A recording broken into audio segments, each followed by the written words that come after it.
चलिए दोस्तों, तो आज हम बाल विकास एवं शिक्षा शास्त्र से अध्याय 1 जो है हमारा विकास की अवधारणा एवं इसका अधिगम से संबंध, तो इसके बारे में कुछ चर्चा करेंगे। तो हम चलते हैं अध्याय 1 चैप्टर पर, जो हमारा विकास की अवधारणा एवं इसका अधिगम से संबंध क्या है, इस पर चर्चा करेंगे। तो देखते हैं, सबसे पहले दिया है कि यहाँ विकास की अवधारणा। तो विकास की अवधारणा क्या है? तो जो है विकास जो है जीवन प्रयत्न चलने वाली एक निरंतर प्रक्रिया है। विकास की प्रक्रिया में बालक का शारीरिक, क्रियात्मक, संज्ञानात्मक, भाषागत, संवेगात्मक एवं सामाजिक विकास होता है। बालक के आयु के साथ होने वाले गुणात्मक एवं परिमाणात्मक परिवर्तन समानतया देखे जाते हैं। जैसे जैसे बालक बढ़ता है उसी वैसे वैसे उसमें भार, परिमाणात्मक यानी भार और उसके गुण में परिवर्तन आता है। बालक में क्रमबद्ध रूप से होने वाले सुसंगत जो परिवर्तन होता है, उस परिवर्तन की श्रृंखला को, क्रमिक श्रृंखला को ही विकास कहते हैं। तो क्रमबद्ध एवं सुसंगत होना इस बात को संकेतित करता है कि बालक के अंदर अब तक संघटित गुणात्मक परिवर्तन तथा उसमें आगे होने वाले परिवर्तनों में एक निश्चित संबंध है। तो आगे होने वाले परिवर्तन अब तक के परिवर्तनों की परिपक्वता पर निर्भर है। अरस्तु के अनुसार विकास आंतरिक एवं बाह्य कारणों से व्यक्ति में परिवर्तन है। तो अब हम चलते हैं, हमारा टॉपिक जो है दूसरा है कि विकास के अभिलक्षण क्या क्या है। तो हमारा बताया कि विकास के अभिलक्षण, विकास एक जीवन प्रयत्न चलने वाली प्रक्रिया है। विकास जो है गर्भधारण से लेकर मृत्यु प्रयत्न तक होती रहती है। मनोवैज्ञानिकों ने विकास के विभिन्न अभिलक्षणों को बताया है, जो इस प्रकार है। पहला है विकासात्मक परिवर्तन प्रायः व्यवस्थित, प्रगतिशील और नियमित होते हैं। सामान्य से विशिष्ट और सरल से जटिल और एकीकृत से क्रियात्मक स्तरों की ओर अग्रसर होने के दौरान प्रायः यह एक क्रम का अनुसरण करते हैं। उसके बाद से विकास बहुआयामी होता है, अर्थात कुछ क्षेत्रों में यह बहुत तीव्र वृद्धि को दर्शाता है, जबकि कुछ अन्य क्षेत्रों में धीमी गति से होता है। विकास बहुत ही लचीला होता है। इसका तात्पर्य है कि एक ही व्यक्ति अपनी पिछली विकास दर की तुलना में किसी विशेष क्षेत्र में अपेक्षाकृत आकस्मिक रूप से अच्छा सुधार प्रदर्शित कर सकता है। एक अच्छा परिवेश जो है शारीरिक शक्ति अथवा स्मृति और बुद्धि के स्तर में अनापेक्षित सुधार ला सकता है। अब है विकासात्मक परिवर्तनों में प्रायः परिपक्वता में क्रियात्मकता के स्तर पर उच्च स्तरीय वृद्धि देखने में आती है। उदाहरण स्वरूप शब्दावली के आकार और जटिलता में वृद्धि, परंतु इस प्रक्रिया में कोई कमी अथवा क्षति भी निहित हो सकती है, जैसे हड्डियों के घनत्व में कमी या वृद्धावस्था में स्मृति का कमज़ोर होना, याददाश्त को कमज़ोर होना। अब है विकासात्मक परिवर्तन मात्रात्मक हो सकते हैं। जो विकासात्मक परिवर्तन है मात्रात्मक होते हैं, जैसे मान लीजिए कि आयु के बढ़ने के साथ कद बढ़ना, अथवा गुणात्मक जैसे नैतिक मूल्यों का निर्माण। जैसे आयु बढ़ेगा कद बढ़ता जाएगा, जो है कुछ वर्षों के बाद जो है कद बढ़ना रुक जाता है। तो ये जो है मात्रात्मक होता है, एक निश्चित मात्रा तक कद बढ़ता है। किशोरावस्था के दौरान शरीर के साथ साथ संवेगात्मक, सामाजिक और संज्ञानात्मक क्रियात्मक में भी तेजी से परिवर्तन दिखाई देते हैं। आगे है विकास प्रासंगिक हो सकता है। यह ऐतिहासिक, परिवेशीय और सामाजिक सांस्कृतिक घटनाओं से प्रभावित हो सकता है। विकासात्मक परिवर्तनों की दर अथवा गति में उल्लेखनीय व्यक्तिगत अंतर हो सकते हैं। यह अंतर आनुवांशिक घटकों अथवा परिवेशीय प्रभावों के कारण हो सकते हैं। कुछ बच्चे अपनी आयु की तुलना में अत्यधिक पूर्व चेतन यानी आयु की तुलना में अत्यधिक जागरूक हो सकते हैं, जबकि कुछ जो है कुछ बच्चों में विकास की गति बहुत धीमी होती है। उदाहरण स्वरूप मान लीजिए कि एक बच्चा जो है जिसका औसत उम्र जो है, एक औसत बच्चा 3 शब्दों के वाक्य 3 वर्ष की आयु में बोलना शुरू कर देता है, परंतु कुछ ऐसे बच्चे होते हैं कि 2 वर्ष के होने के बहुत पहले ही जो है योग्यता यह प्राप्त कर लेते हैं। अब है हमारा अगला टॉपिक विकास के आयाम। तो पहला है शारीरिक विकास। तो शारीरिक विकास क्या है, देखिए कि शरीर के बाह्य परिवर्तन जैसे ऊंचाई, शारीरिक अनुपात में वृद्धि इत्यादि जिन्हें स्पष्ट रूप से देखा जा सकता है, किंतु शरीर के आंतरिक जो अवयव के परिवर्तन होता है बाह्य रूप से दिखाई नहीं दे पड़ते हैं, किंतु शरीर के भीतर इनका समुचित विकास होता रहता है। प्रारंभ में शिशु अपने हर प्रकार के कार्यों के लिए दूसरों पर निर्भर रहता है। धीरे धीरे विकास की प्रक्रिया के फलस्वरूप वह अपनी आवश्यकताओं की पूर्ति में सक्षम होता है। शारीरिक विकास पर बालक के आनुवांशिक गुणों का भी प्रभाव देखा जाता है। आनुवांशिक गुण का भी प्रभाव पड़ता है और इसके अतिरिक्त बालक के परिवेश एवं उसकी देखभाल का भी उसके शारीरिक विकास पर प्रभाव पड़ता है। यदि बच्चे को पर्याप्त मात्रा में पोषक आहार उपलब्ध नहीं हो रहा है तो उसके विकास की सामान्य गति की आशा कैसे की जा सकती है।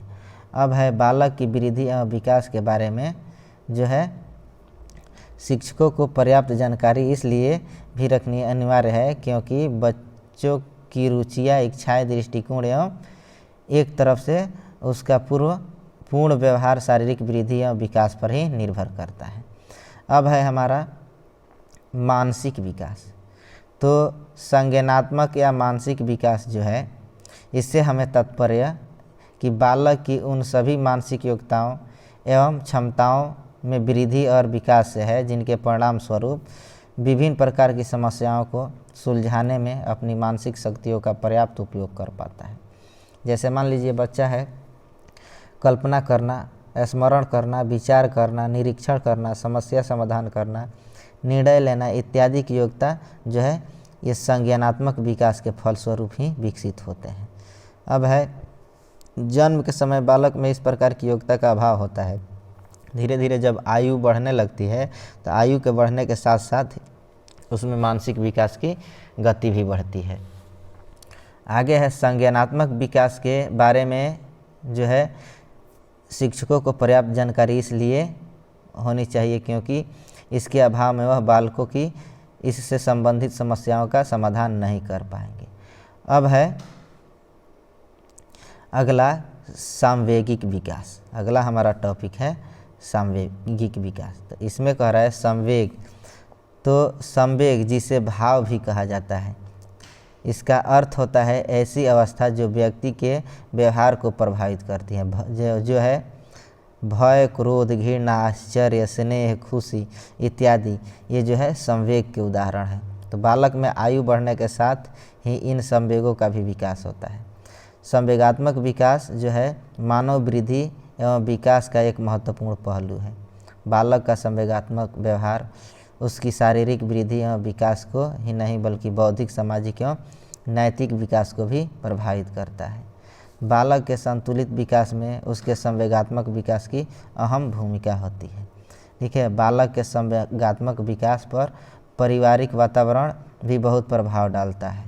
विद्यालय के परिवेश और क्रियाकलापों को उचित प्रकार से संगठित कर अध्यापक बच्चों के संवेगात्मक विकास में भरपूर योगदान दे सकते हैं।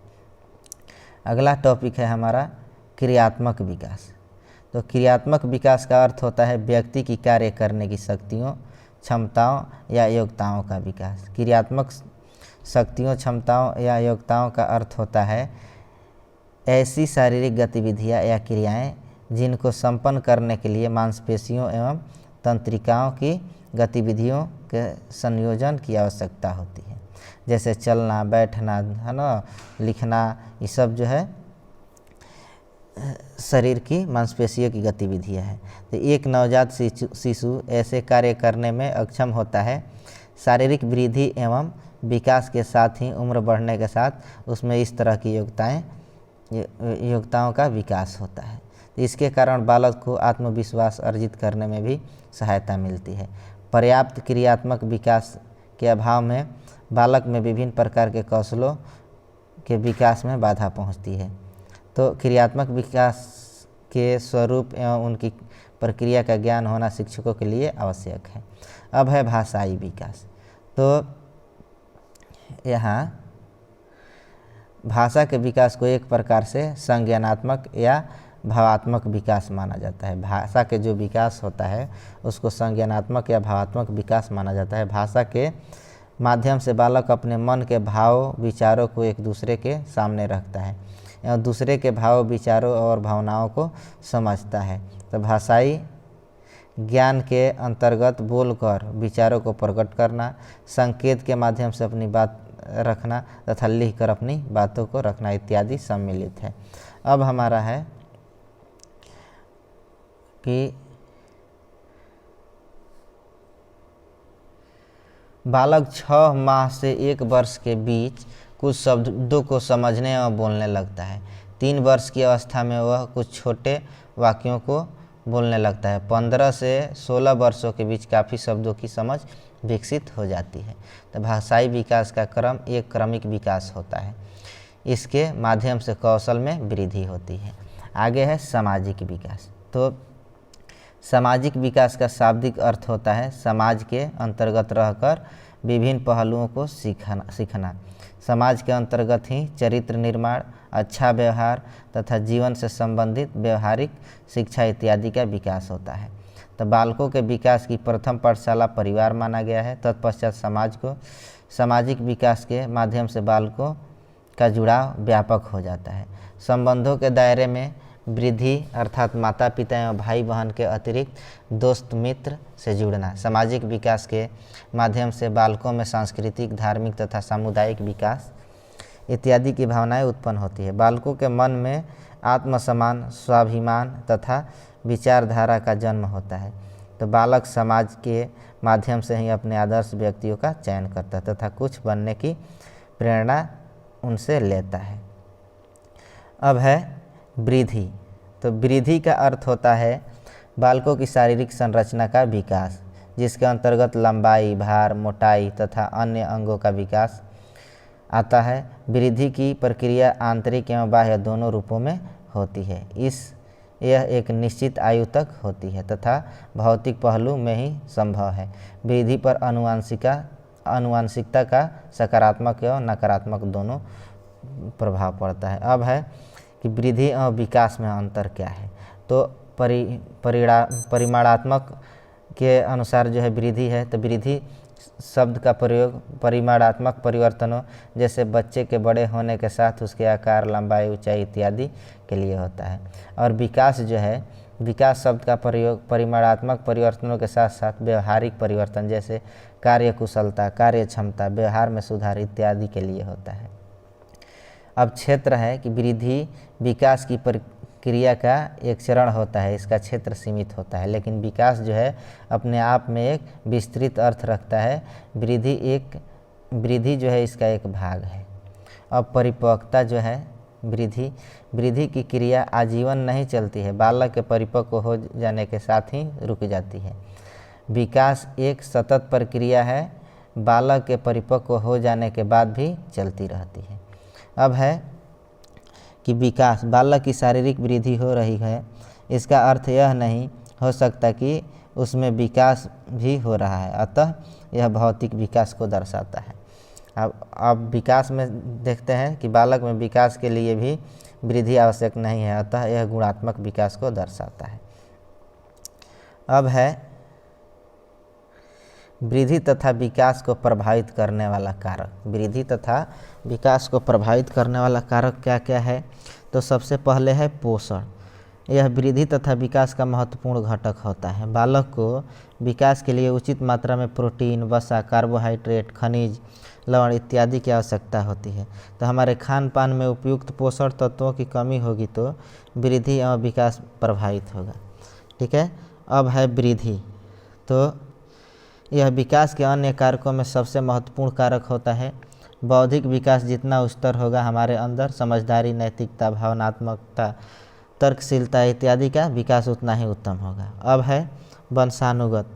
तो वंशानुगत जो है स्थिति शारीरिक एवं मानसिक विकास में महत्वपूर्ण भूमिका निभाती है।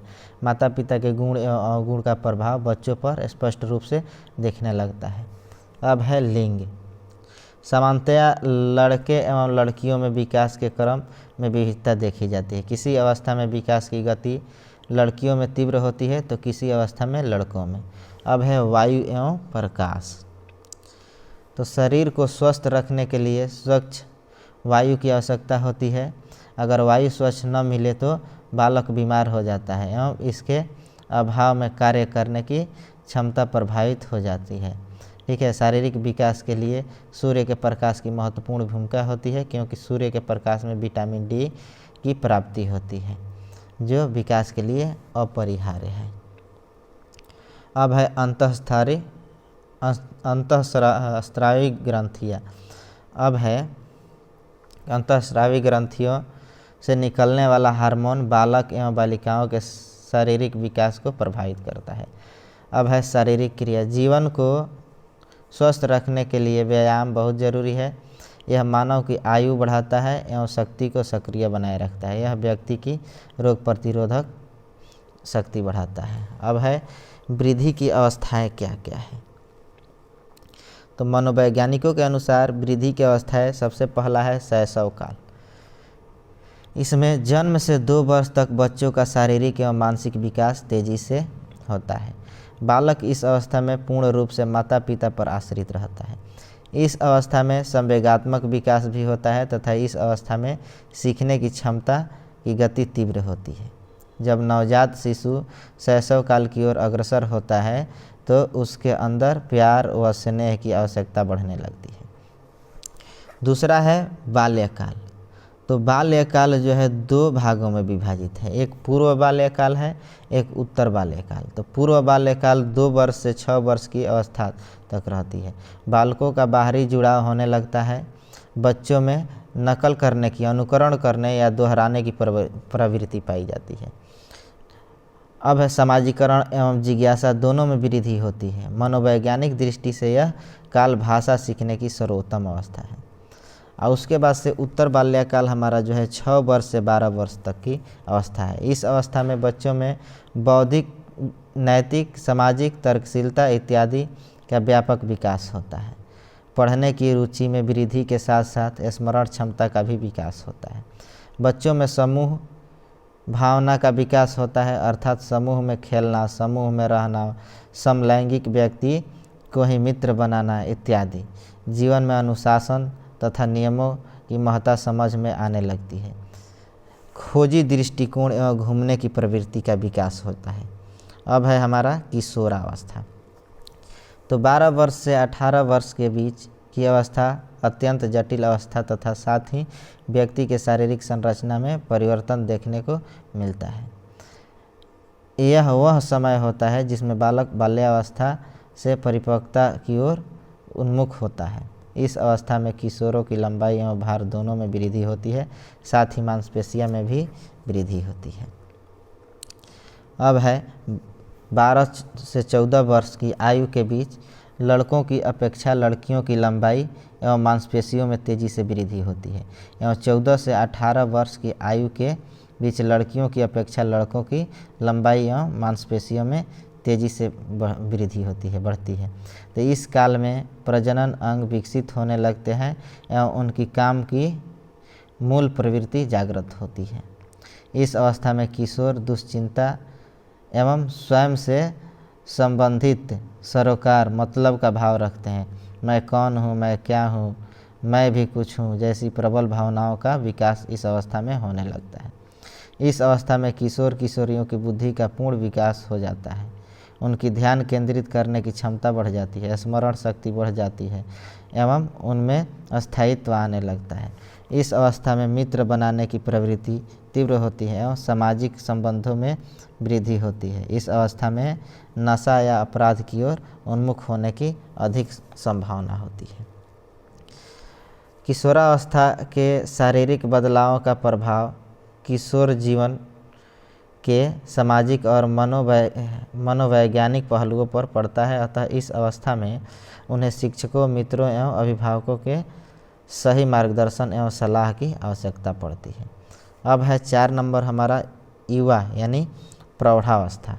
सामान्यतः 18 से 40 वर्ष तक किशोरावस्था एवं युवा प्रौढ़ावस्था की कोई निश्चित उम्र नहीं होती है। यह अवस्था मानव विकास में एक निश्चित परिपक्वता ग्रहण करने से प्राप्त होता है। अब है परिपक्व प्रौढ़ावस्था जो 40 से 65 वर्ष की अवस्था है। शारीरिक विकास में गिरावट आने लगती है, अर्थात बालों का सफ़ेद होना, मांसपेशियों में ढीलापन तथा चेहरे पर झुर्रियाँ आना इत्यादि। अब वृद्धा प्रौढ़ावस्था 65 से अधिक वर्ष की अवस्था जो है, शारीरिक क्षमता कमज़ोर होना, सामाजिक, आध्यात्मिक, धार्मिक तथा सांस्कृतिक क्रियाकलापों के प्रति रुझान।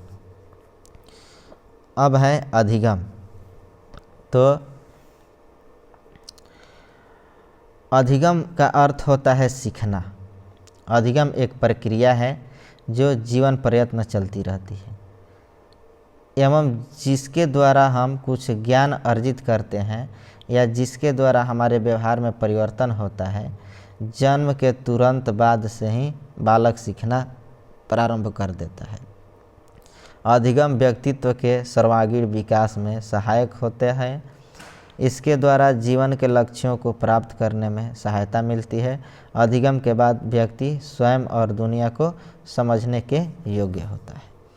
अब हमारा है कि यदि छात्र किसी विषय वस्तु के ज्ञान के आधार पर कुछ परिवर्तन करने और उत्पादन करने में सक्षम हो गया हो तो उसके सीखने की प्रक्रिया को अधिगम कहा जाता है। सार्थक अधिगम ठोस चीज़ों एवं मानसिक घोतक को प्रस्तुत करने व उनमें बदलाव लाने की उत्पन्न प्रक्रिया है, न कि जानकारी इकट्ठा कर उसे रटने की प्रक्रिया। अधिगम के संदर्भ में कुछ विद्वानों ने परिभाषाएं निम्न दी है। गेट्स के अनुसार जो है, अनुभव द्वारा व्यवहार में रूपांतर लाना ही अधिगम है। ये किसका कहना है? गेट्स का। E.L. पील के अनुसार अधिगम व्यक्ति में एक परिवर्तन है जो उसके वातावरण के परिवर्तनों के अनुसार अनुसरण में होता है। और क्रो के अनुसार सीखना आदतों, ज्ञान एवं अभिवृत्तियों का अर्जन है। सीखना जो है आदतों, ज्ञान एवं अभिवृत्तियों का अर्जन है। इसमें कार्यों को करने के नवीन तरीके सम्मिलित है और इसकी शुरुआत व्यक्ति द्वारा किसी भी बाधा को दूर करने अथवा नवीन परिस्थितियों में अपने समायोजन को लेकर होती है। इसके माध्यम से व्यवहार में उत्तरोत्तर परिवर्तन होता रहता है। यह व्यक्ति को अपने अभिप्राय अथवा लक्ष्य को पाने में समर्थ बनाती है। अब हमारा है विकास का अधिगम से संबंध क्या है। तो विकास विभिन्न पहलुओं का आपस में घनिष्ठ संबंध है। विकास के विभिन्न पहलुओं का आपस में घनिष्ठ संबंध है एवं ये सभी अधिगम को प्रभावित करते हैं। शारीरिक विकास विशेषकर छोटे बच्चों में, मानसिक व संज्ञानात्मक विकास में मददगार है। सभी बच्चों की खेल की गतिविधियों में सहभागिता उनके शारीरिक व मनोसामाजिक